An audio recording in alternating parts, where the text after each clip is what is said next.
Mənə elə gəlir ki, özünə hörmət edən rejissor öz dəvət elədiyi adamı tanımalıdır. Evdə qalaram, qonşu nə deyər, yoldaşım nə deyər, sevgilim nə deyər. Onda aktrisalığın sərhədləri var da bizdə. Gənclər səhv eləyə bilər, elə düşünə bilər, gənclər tələsə bilər. Cəza İncəsənət müğənni olur. sahəsini seçməklərini məsləhət görmürəm. Deyək ki, mən kişi xeyli, mənim cibimə pul qoyub arvadımı gəzdirə bilmirəmsə, o arvad da mənə atacaq ki, nəyə lazımdır o şeylər. Bəs sən vaxtında oxumalıydın da. Sən səhnədə sınmalısan. Hər kəsin özünə uyğun pula ehtiyacı var. Mən hətta o işdə olduğuma görə peşman oldum. Sən nə oldu? Hamısına peşman oldun, özümə xəyanət eləmərəm. Bəs axı sən o bütün stereotipləri dağıtmış oldun. Teatrda ümumiyyətlə sizə söz haqqı verilmir, mən belə başa düşürəm. Çox vəziyyət pis.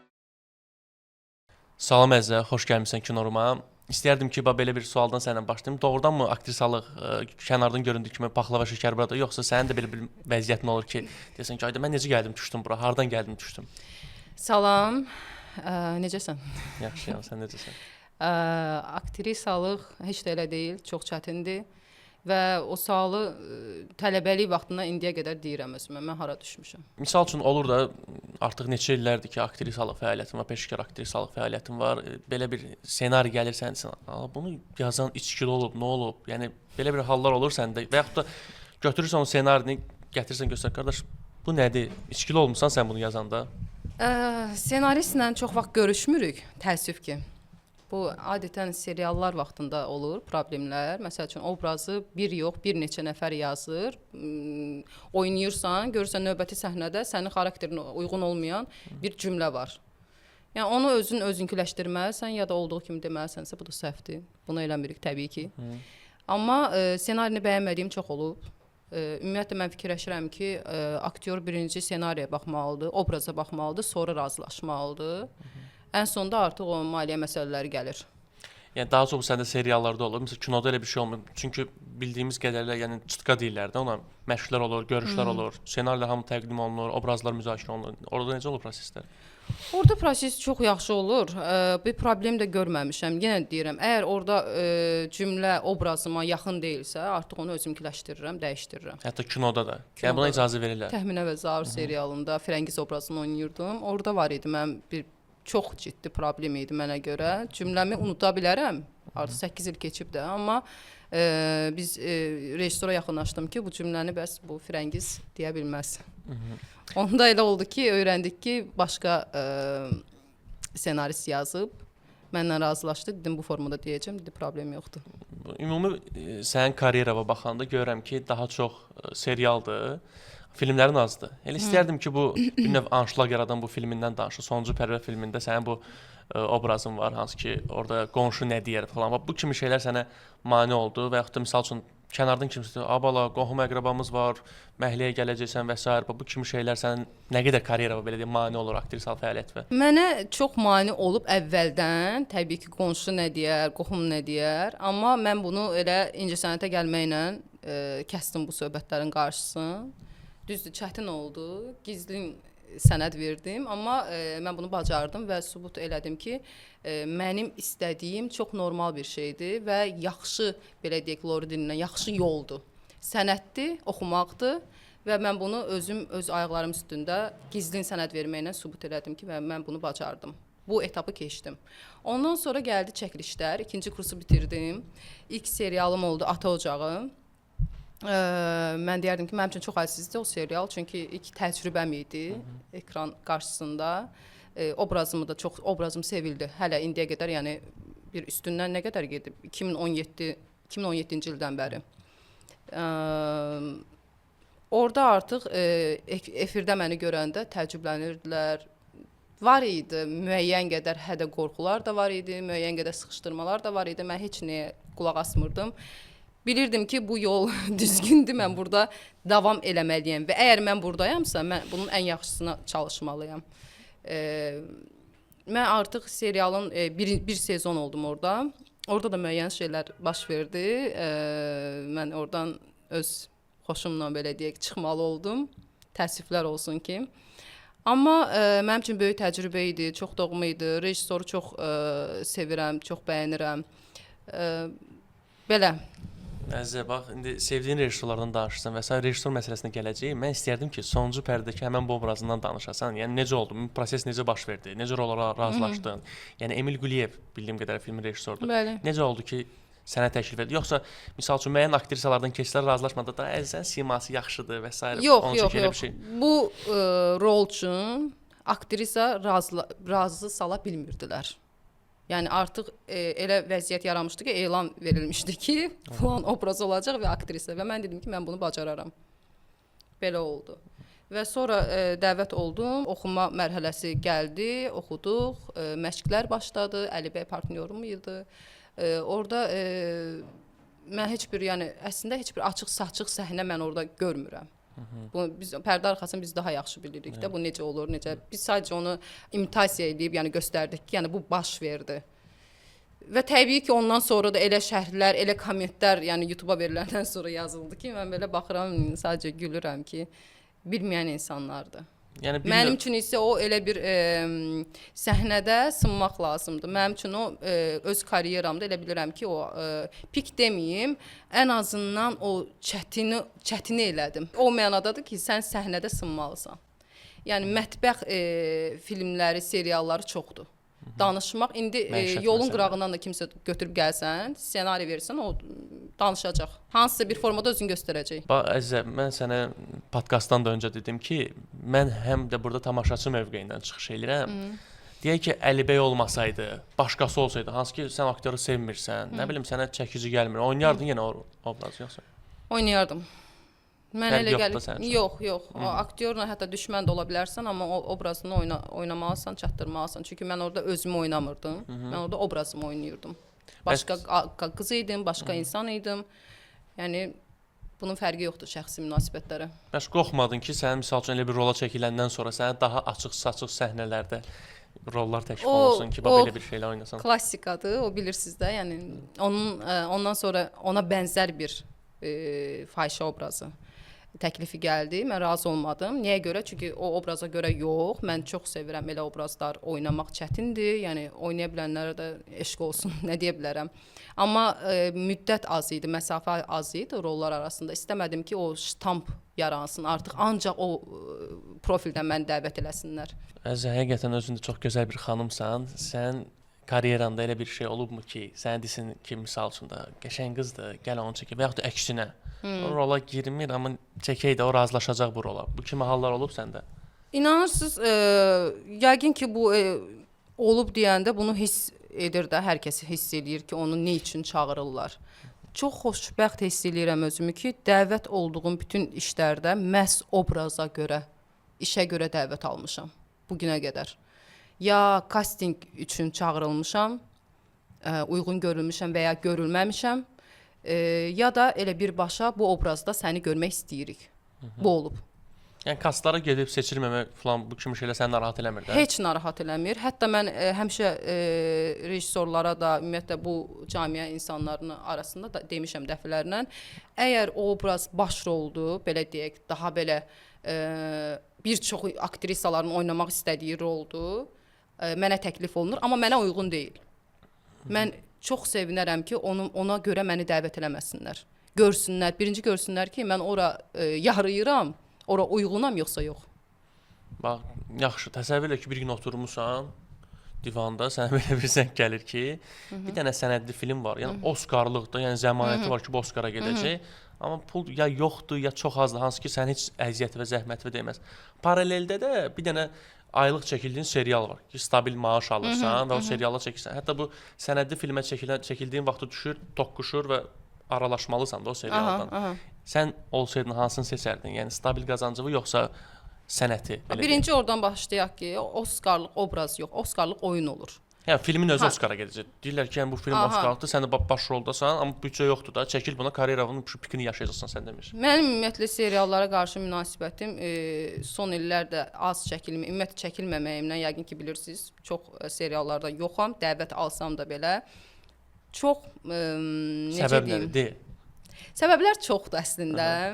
Həm belə deyək, yetişməmiş ssenarilər, əvvəli, axırı bəlli olmayan ssenarilər, obrazlar ki, ana xətti sadəcə yazılıb və oradakı o məqsədləri, kiçik məqsədləri, böyük məqsədləri bəlli deyil. Belə deyək, o yükü də atırlar aktyorların üstünə. Sən gələk onun üstlərində işləyəsən və günlük serialda bu mümkün deyil. Kim desə ki, ancaq tekstdə öyrənib gələ bilərik. Bəli. Sənin borcundur. Teksti öyrənib gəlməlisən plaşatkaya. Amma rolun üzərində işləmək özü bir vaxt alır axı. Ona imkan yoxdur. Ona görə də baxıb görürsən ki, seriallarda obrazlar heç kontaktlar yoxdur bir-biri ilə obrazların. Və ümumi şərait, kadr arxası məsələlər, qeyri-peşəkar insanların orada işləməyi ucuz məvacib olduğu üçün. Yəni bu şeylər o qədər təsir eləyir, o qədər insan əsəblərinə, yaradıcı prosesinə təsir eləyir. Mən ümumiyyətlə serialları çox təəssüf ki, arxa plana atmışam. Nə vaxt razı olaram, o vaxt ki, çox qəşəng bir obraz olar, çox peşəkar insanlar ora toplaşar, bəlkə onda razı olaram. Ümumiyyətlə mən sənin haqqında araşdırma edəndə gördüm ki, demək olar ki, Bir xalanın sirri filmindən bu yana heç bir filmdə rol almamısan. Almışam. Amma Bir xalanın sirrini deməsəniz daha yaxşıdır. Çünki mənim üçün Hər halda bu sənin belə deyək, artıq Wikipediya oturuşub. Belə Wikipedia olmasa cəmaət bilir bu filmə çəkimsən, izləyiblər. İstəmirəm heç o filmdən məni xatırlanıram amma. Amma istəmirəm. Deyərdim ki, yaradıcılığımda ən belə Nəyə görə, nə problemlər olmuş orada istəmirsən? Kaş ki orada çəkilməzdim. Çünki sən bir növ drama aktrisasan, daha böyük rollar Yox, gəldin. mən hər rolda obraz oynamağa razıyam. Hər rolda özümü sınamağa hazıram və çox sevirəm ki, müxtəlif profillərdən özümü göstərim. Problem orada janr deyildi. Problem Amma aktyorluq sınaq yeri deyil də, bilirsən də. Yəni bu obrazın bu həlli var, bunu hazırlaşmalısan, onun kimi yaşamalısan, xarakterini oturtdurmalısan. Təbii ki, amma ümumi yaradıcı prosesində sən çıxmalısan da, yəni bir xətt üzrə gedə bilməzsən. Janrı qoyduq bir kənara, adi bir obrazı belə, tutaq ki, dram obrazını oynayıram, 2 filmdə oynayıram, onun özün də fərqli şəxsiyyətlərini tapıb, ona uyğun ağlamağı, buna uyğun ağlamağı fərqləndirməliyəm. Onda elə çıxır ki, səndə o bəzi aktrisalarımız var ki, Hollywoodda misal üçün Penelope Cruz'u kopyalayırlar, nə bilim, onun ağlaşma səhnəsi, məsələn, olur belə şeylər səndə? Yox. Baxıb götürəsən ki, bu baxıb götürdüyüm çox olur. Yox, baxıb götürməlisən. Amma baxıb biri var texniki cəhətdən götürəsən ki, orada necə elədi bunu? Bir də var ki, sən filan kəs filan obrazda filan cür eləmişdi, mən də bunu gətirim burada edeyim. O kopya o qədər pis bilinir ki. Amma baxıb götürmək çox yaxşıdır. Yaxşı filmlər var doğrudan da, yaxşı işlər var, aktrisaların oyunları var. Onları mən baxıram sevə-sevə. Nəyə götürürsən? Məsəl üçün nə hiss edirsən? Yəni bir tamaşaçı olaraq biz birinci növbədə baxırıq da filmə baxan zaman. İlk növbədə hansı aktrisalardan daha çox baxdığın, ilhamlandığın olur? Elə Penelope'nın özünü də deyərdim. Deməli sən də aktrisalardansa elə çıxır. Yox, o deyiləm. Meryl Streep'in məsəl üçün oyun tərzinə baxıram. Yəni adam Yəni o qədər gedib çıxmısan da, yəni dəhşət, dəhşət. İlk növbədə yaşlılara heç kimə baxmırsan, yəni cavan simalardan. Cavan simalarda xarici aktrisa Fərq yoxdur, burdan da ola bilər, yəni. Burdan baxmıram, yalan deyərəm. Amma xarici filmlərə təbii ki baxıram, oradan götürürəm. Yəni adını çəkdiyimiz hər iki aktrisa səndən çox yaşca böyüklərdir. Bəli, təbii ki. Penelope olmasa da digər aktrisa daha çox. Təbii ki. Bəs götürməyə lazımdırsa elə insanlardan götürməyə lazımdır. Yəni sən deyirsən ki, daha masştabı yüksək tutma. Mütləq. Ki heç olmasa sən oradan heç olmasa yarı da demirəm, bir 10 mərtəbədirsə, sən heç olmasa bir 5-in elədinsə, demək ki, sən qazandın, götürə bildin. Və oyunda mən fikir vermişəm, o aktrisalar, aktyorlar ümumiyyətlə niyə udur? Planlı şəkildə oynayırlar, planla oynayırlar. Yəni necə biz həyatda orqanik necəyik, onu gətirə bilirlər. Bax, o çətindir. Mən də həmişə çalışıram ki, onu səhnədə... Bəlkə elə problem ssenaridir. Çünki sən biraz yayındın o Bir xalanın sirrinə, niyə görə, yəni belə deyək də artıq qayıtdıq ora. Yəni mən istəmədim ora çəkilməyi, mənim üçün. Yəni istəyirsən ki, onu siləsən də bir növ o siyahıdan ki, səbəb nədir? Bayaq dediyin kimi ssenarilərdir yoxsa? Elə ssenaridə problem var. Bəli. Sən görəndə onu pulun yox idi, nəyə görə? Pulsuz dövrə düşdü. Yox, onda mən tələbə idim. Pulsuz dövrdür də. Bəli, sırf desəm ki, ancaq pula görə yox. Təbii ki, mənim içimdə həvəs də var idi, mən istəyirdim. Şöhrət də eyni zamanda istəyirsən də olsun, yəni siman tanınsın ki, bu aktrisadır. Şöhrətə gələndə mən çox yaxşı mövzuya toxundun. Şöhrət heç vaxt belə beynimdə qoymamışam ki, mən tanınım. Mən görsünlər. Instagramda izləyici sayım çox olsun, ona görə çağırsınlar. Heç də elə deyil və birinci səhifəmi silib ikincisini yaratmışam bir neçə ildir. İnsanlar da azdır və mən onu heç dərd də eləmirəm. Mən özüm belə hansısa həkim falan axtaranda Instagramı böyük olmayan insanlar axtarıram. Yəni onlar o reklam məni yəni aldatmır da. Mən sənin sosial şəbəkə hesablarının birində gördüm ki, sən bu son dövrlər çəkilən Mikrorayon serialını paylaşmışsan, heç filmi görməmisən, bir şey eləməmisən, uğurlar dostlar və sən, yəni bu nəyə gətirib Filmi çıxar? görmüşdüm, birinci hissəyə baxmışdım. Birinci hissəyə baxmışam. Birinci bölümə Bir baxmışdım. seriya baxıb ya fikir bildirmək düzgün olmaz Bax, orada. bax, Çünki bax. yaradıcılar da bunu deyir. Yox. Sən ümumi fikir bildirməyə bilərsən. Aha. Ümumi serial haqqında. Əgər orada iş varsa, əgər orada nəsə eləməyə çalışıblarsa, o özü böyük bir işdir. Bütün işdə zəhmət, əziyyət var da. Yoxdur. Ən pis işdə də var. Yoxdur. Niyə görə? Çünki elə əgər məqsədin ucunda puldursa, əgər məqsədin ucunda mənim dostum, qardaşımı çəkimdirsə, orada heç bir əziyyətdən söhbət Sən gedə düşünürsən bilməz. ki, o layihədə dostum, qardaşım söhbəti olmuyor. Mən deyə bilmərəm dərinliyinə keçsəm, orada hamını tanımıram. Mən deyə bilmərəm onu. Amma ən azından o komandanı ki gördüm, obrazların yerində olduğunu gördüm, mən özü bəs elədi. Amma komandanı tanımadığın şəxslər çoxdur hesab edirəm. Tanımadıqlarım var. Uzaqdan qiyabi tanıdıqlarım var. Xüsusilə bu gənc aktyorlar. Bəli, bəli. Amma mən gəncləri çox bəyəndim. Düzün desəm. Ki həqiqətən bu belə, yəni Mən o gənclərin içində həqiqətən də çox yaxşı obraz yarada bilən insanlar açığı mən o filmə var. baxdım və tamaşaçı rəylərinə də baxırdım ki, özüm üçün. Bir sıra Rusiya filmlərinə oxşadılar. Sən orada belə bir şey görmədin. Digər də əslində bir serial var idi, film var idi, ona oxşadılar. Baxın, bütün dünyada istər əsərlərdən, istər yaxşı işlərdən o esinləmək deyirlər də, təsirlənmək, ilham almaq, təsirlənmək. Bu var. Bu qəbahət deyil. Sən yoxsa birbaşa kopyasını çəkiblər? Kopya deyil məncə. Məsəl üçün bilirsən də bu xüsusi türklər, Azərbaycanlılar bu şeydə hətta musiqilərin də şey olur ki, kopyalayırlar, plagiatını. Plagiat. Yox, plagiat deyil mən düşünmürəm. Plagiat deyil. Yəni, təsirlənə bilərlər, amma plagiat deyil. Bir seriyaya baxdım və düşündüm ki, plagiat. Artıq ikinciyə də baxdım. İkinciyə də baxdım. Yəni onu o barədə paylaşmamısan ona görə. Yox, hər dəfə paylaşmaq olmaz da. Yəni sən deyirsən ki, burada belə bir şey yoxdur ki, mən də uşaqlar mən də varam, cənab rejissor, prodüser mənə də çəkin. Yox, mən zaten onun kastinqində olmuşam. Olmusan, seçilməmisən. Niyə? Seçilməmişəm, çünki yaş söhbəti var idi. Yəqin ki, mənim partnyoruma görə uyğun olmadım sonradan. Sən düşünürsən ki, oradakı hamı uyğundur öz rollarını yaş olaraq və yaxud da sima olaraq. Hə, uyğundular. Sən onda artıq özü gənc hesab eləmirsən, yoxsa? Mən gəncəm, amma mənim partnyorum məndən gənc olanda problem yarana bilər. Ən böyük problem budur.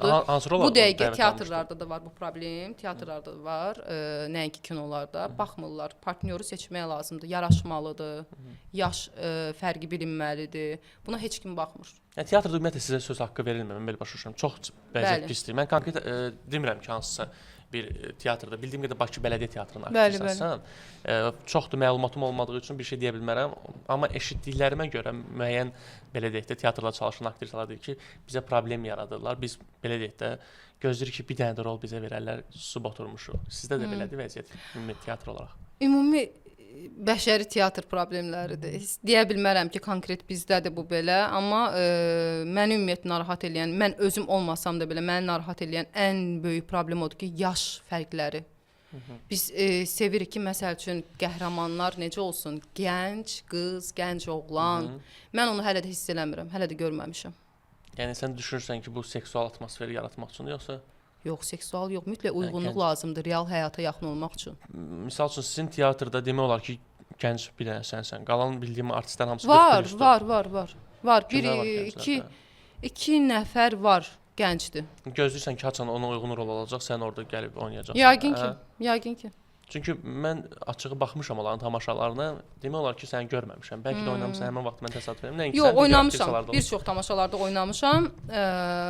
İstər Şuşada ürəyim qaldı, istər Nizami, istər Nəsimiyə aid olan tamaşamız, istər orada biz İlqar Musayevlə oynadıq. Bizim şəhidimizə aid bir tamaşa qurulmuşdu, Qusar şəhidimizə.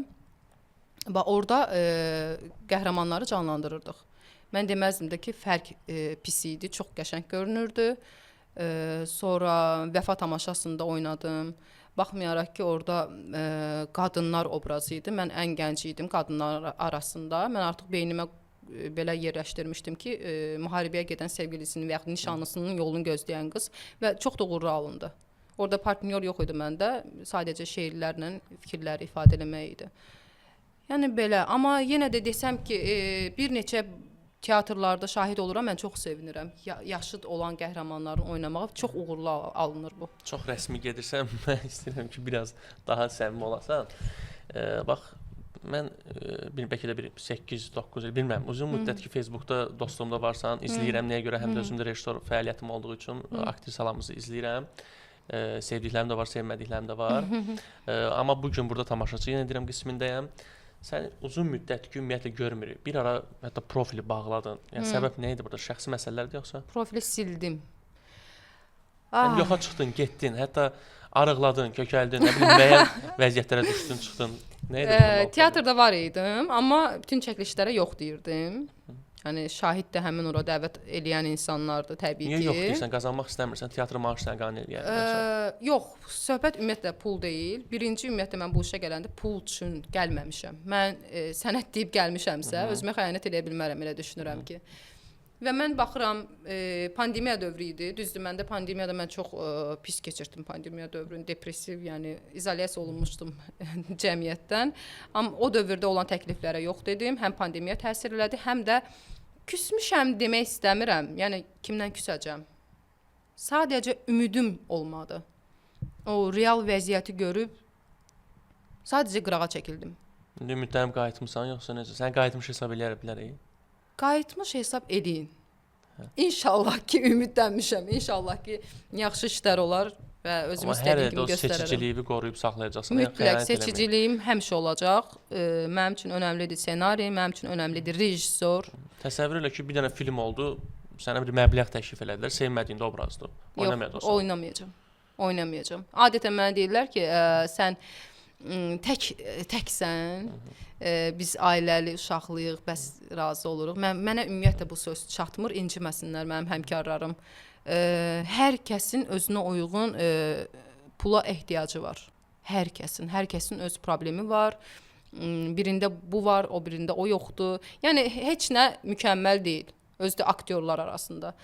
Mən çox arzu eləyərdim ki, birinci rola, ssenariyə görə insanlar hə yox desinlər. Ümumiyyətlə yox deməyə bacarmaq lazımdır. İstər həyatda, istər sənətdə. Bax, biraz indi aktyorlardan danışırsan, bir növ şikayətlənmiş kimi olursan. Elə bir vəziyyət olub ki, çəkilmisən bir belə deyək də həmkarın olub. Sən ki, bir də mən bundan çəkilsəm. Olub. Ad çəkə bilərsən bizə yoxsa yox? Ad çəkməyəcəm çünki bir deyil, iki deyil. Var bir neçəsi. İlk növbədə disiplini olmayan insanları sevmirəm. Amma bayaq dedin ki, Əlibəy olmasa başqası düşməni də olsa onu çəkilirəm. Hesab elə ki, düşməni təzədən çəkilirsən, yenidən bir daha çəkilirsən. Baxın, biri var sevmədiyim insan, biri var dalaşdığım insan, biri var onun peşəkarlığına şübhə elədiyim insan. O demək deyil, mən ona zəhləm gedir. Bəlkə də insan kimi mən onu peşəkardır. Misal üçün, mən peşəkar aktyor hesab elədiklərimdən biri İlqar Musayevdir. Təsəvvür götür ki, İlqarla deyirsən ki, mən İlqarla zəhləm gedir. Olur elə şey. İlqar təsadüfdən mən də bəyəndiyim aktyordur və mən onu sevə-sevə çəkilərəm. Təsəvvür ki, indi İlqarı mən misal olaraq deyim, təsadüfən ikimizin də sevdiyi aktordur. Başqa bir aktor olsun. Əgər peşəkardırsa, peşəkardsa olardı, zəhlən getsə də. Zəhləm də getsə olar. Bəs ssenari? Əgər işinə hörmət eləyirsə, əgər partnyoruna hörmət eləyirsə, əgər gələndə çəkiliş meydançasında bütün o kini, nifrəti unudub rola köklənəcəksə, mən ona sevə-sevə çəkilərəm. Yəni hətta fahişə obrazları belə seçirsən də, çünki fahişəliyin də müxtəlif belədir, çarçalarlar olur. Bəli, eynən. Fahişəliyi də baxır sən necə göstərirsən, necə oynayırsan. Çılpaqlığı ilə göstərməzsən, oynamazsan elə bir filmdə onda elə çıxır. Bu o qədər dərin mövzudur ki, mənə görə. Yəni İstənilən səhnəni ucuzlaşdırmaq da olar, ona haqq da verə bilərsən. Əgər haqq verə bilirsənsə oyna. Mən çılpaq görmək istəyirəm də. Yəni mən onun sinəsini görmək istəyirəm orada. Yəni o bunu tələb edir ki, cırır onun sinəsini, mən onu görməliyəm orada. Çox təəssüf ki, bizdə bu öz elə aktrisalarımız tərəfindən sərf eləmədiyinə görə onlar deyirlər ki, o cırmasa da olar, o vacib deyil ki, görünsün. Amma mən razı deyiləm. Belə göstərdi, nə bilim Hitchcock'un filmində Süliyyət oldu və s. Yox, mən razı deyiləm. Əgər rejissor elə görürsə, sən onu oynamalısan. Mən fikir vermişəm, daha çox onu biraz yaşlı nəslin aktrisalardır ki, ya burada bilirsiniz necə? Onlar özlərinə haqq qazandırır ki, yaxşı eləmişəm, indiyə qədər çəkilməmişəm. Yeni nəsildə gələcəyini düşünüb deyir ki, yo, oynamayım. Onda kim oynasın? Kim oynasın? Mənim təcrübəmdə misal üçün olub belə bir özüm çəkdiyim film olub, heç bir aktrisa razılaşmayıb, mən doğrucu bir fahişəni gətirib rola çəkmişəm. Yəni səncə bu doğrudurmu? Yəni bu mənim fikrimcə çox necə deyim, qınanılası bir vəziyyətdir. Çox. Olmamalıdır bu. Nəyə görə aktrisa mənə razılıq vermir? İstədiyim məbləği də verdiyimə baxmayaraq ki, yox, mən orada sinəm yəni obraz bunu zorluyurlar səni. Sinəmi cırma, belə zorla, üstdən zorla. Elə bir şey ola bilər səncə? Yəqin onlar elə düşünür. Qonşu nə deyər, hə? Qonşu nə deyər? Evdə qalaram. Qonşu nə deyər? Yoldaşım nə deyər? Sevgilim nə deyər? Onda aktrisalığın sərhədləri var da bizdə. Yəni Bizdə var. peşəkarlıq onda Bizdə sən hesab var. edirsən ki, peşəkar aktrisa bu rola necə deyim imtina etməlidir. Deyək ki, puluna görə belə, nə bilim, və yaxud da o açıq-saçıqlığına görə ki, ya mən bilirsən o rollar mən başqa cür aktrisayam. Məncə elə olmamalıdır. Aktrisa dediyin Bəli, özlərini bir qəlbə salıblar ki, biz necə mən hardasa qınamıram da. Niyə görə? Çünki cəmiyyətə görə. Cəmiyyətin çox demək olar ki, bütün faizi onların da gözündə aha bu çəkilmirsə bu hörmət eləyəcəyimiz aktrisadır, bu çəkilirsə bu artıq belədir. Ya cəmiyyət ağzında saqqız şişirdib partladan bir aktrisa idi deyəcək ki, o fahişədir. Ümumiyyətlə ona adı yaxacaq. Yox, yəni, biri var şəxsi olaraq yanaşmaq, biri var artıq sənətdə olaraq yanaşmaqdır ki, bu belə aktrisadır. Bu belədir, onsuz belə şeylərə çəkiləndir. Bunu fərqləndirir. Ona görə mən qınamıram hardasa. Əzəm, bayaq sən sual verdim ki, yəni bir neçə ildir etdin, profilini bağladın, açdın. Yəni səncə şəxsi həyatla bağlı problemlər oldu? Məsəl üçün deyək ki, həyat yoldaşın var, deyir bu rolu oynama, buna qadağa qoy. Ümumiyyətlə aktrisalıq eləmə. Çünki axı cəmiyyətin qınaq obyekti bir növ sənin öz evindəki də ola bilər. Birinci mənim evimdəkidir, evimdəkilərdir. Subayam bu arada, mən evli deyiləm. Şəxsi həyat... Yəni o dövrdə evlənib eləməmsən də? Yox, evlənməmişəm. Mənim bəlkə sevgilin olub qadağa eləyib, ona görə birdən ağlıma gəldi. Xeyr, mən obraz sənətdən imtina eləmədim, nə də konkret bir obrazdan imtina eləmədim. Mən sadəcə kənara çəkildim. Yaxşı iş gözlədim, yaxşı rol təklifi gözlədim, olmadı. Yəni onda münasibət belə deyilsin, sevdiyin bir şəxs var da. Bəli, var. Yəni sənə qadağa qoymur da. Lap deyək ki, olur ki, sevgili vaxtı heç eləmirlər, canlı vaxtı heç eləmirlər. Onu artıq evlənəndən sonra biləcəyik də. Hələ ki hər şey yaxşıdır. Təsəvvür düdü də sənə ki, qardaş çəkilməyə, mən sənə bu qədər pul verirəm, maşının, evin, çəkilmə də bu. Yox, mən çünki sən dedin sənət, xəyanət. Yox, mən sənətdən heç vaxt imtina eləməmişəm, eləmərəm də. Onda... Çünki mən o qədər çətin onda şəxsi həyatından imtina edirsən. İmtina eləmirəm. Heç yoxdur, onda boşanıram da, ayrılıram və yaxud nəsə belə. Bəlkə hardasa o da səbəbdir mənim hələ də subay qalmağıma. O da ola bilər. O münasibətdə olduğun şəxs deyib ki, misal üçün mən səni qadağa qoymayacağam da. Siz yəqin ki, bunun arabızda danışırsınız. Bəli, danışmışıq. Qısqanclıq və s. nə bilim nə. Bir yerə qədər. Hə, onda sərhədin var artıq. Çünki bayaq dedin ki, sərhədim yoxdur. Hətta münasibətdə olsan belə. Bəli. Sərhədim yoxdur. Hətta bunun sonu ayrılıq olsa belə. Baxın, müqayisə eləmək istəmirəm və müqayisə olunmamalıdır. Mən sadəcə bu yolda sənət yolunu seçmişəm və mən doğrudan da asanlıqla gəlməmişəm. Çünki mənim həyatımdakı insandan əlavə mənim çox hörmətli ailəm var, çox yaxşı ailə üzvlərim var və mən onlara əgər yox deyib bu sənəti seçmişəmsə, sonradan mən heç kimə hə deyib bu sənəti ata bilmərəm. Yəni misal üçün bir $50.000 gətirib verirlər ki, bu obrazı çəkilməlisən? Xeyr. Ümumiyyətlə pul və seçim mövzusu ola bilməz. Yox, sevdiyin şəxs deyir ki, çəkilmədi, amma $50.000 sənin bir ehtiyacın var. Və obrazı çox bəyənmirsən. Necə qəşəng. Yox. Çox rahatlıqla imtina edə bilərəm, çox rahatlıqla hə də deyə bilərəm. Yəni bunu necə seçirsən? Bunu ancaq rola görə seçə bilərəm. Rolu bəyəndin. İşə görə seçə bilərəm. $50.000 verildi. Belə qanunlar mən bildiyim qədər yoxdur Azərbaycanda. Yoxdur. Olmayacaq da. Yox, verdilər də təsəvvür. Biri gəldi gicdir də, nə bilim İran Azərbaycanlısı gəldi, verdi sənə. Rejissordur, gəldi. İran Azərbaycanlısı. İran Azərbaycanlısı. Misal üçün deyirsən burada yoxdur. Xaricdən maliyyələşir həmin deyib ki. O mənada. Gəldi, verdi. Nə bilim hansısa Ad və Nəcəfi gəldi dedi ki, mən səni bəyəndim. Baxmışdım sənin tamaşava 2022-ci ildə. Oradan görmüşəm səni. Belə bir film çəkirəm. $50.000-dır məbləğ. Və mən də həyatımdakı insan deyir ki, çəkilmə. Hə, çəkilmədi. Nəsə xoşuma gəlmədi. Sən orada yenə də razı olsam, əgər ona yox desəm, işə görə deyəcəm. 50.000-ə görə deməyəcəm. Yox, işi bəyəndin də. Deyir, ay da nə ssenaridir. Bilirsən də, yəni İran çəkiləcəm. Bəli. O yanında ayrılıq prosesi baş verir. Sənin bu təsir eləməyəcək. İnanıram ki, olmaz. Nəyə görə biz bu mövzulara toxunuram? Çünki bizdə bu cavan qızlarımız, oğlanlarımız bir ara vayınlar oldu. Yəni 1 dəqiqəlik, nə bilim 30 saniyəlik. Onların məqsədləri yəqin ki, şöhrət, pul, maşın və s. kimi şeylər. İndi də baxıram, cavan qızlarımız deyir ki, mən neynim açacağam bir dənə TikToku, gedib 4 il, 5 il, nə bilim 6 il universitet təpik döyüncə belə şeylə məşğulum, qazanım da. Axı bunu da bir növ biz aktrisa kimi adlandıra bilərik. Aktrisalıq eləyir. TikTokda, Instagramda, bilmirəm, dar bir çərçivədə 9-un 6 çərçivəsində və s. Geniş ekranlara çıxmır da. Və yaxud da oradan geniş ekranlara çıxan dırnaqarası aktrisalarımız da oldu. Yəni bununla bağlı sənin fikrin nədir? O aktrisalar, aktyorlar, yəni indi var. Mənə elə gəlir ki, özünə hörmət edən rejissor öz dəvət elədiyi adamı tanımalıdır. Kimdir? Yox.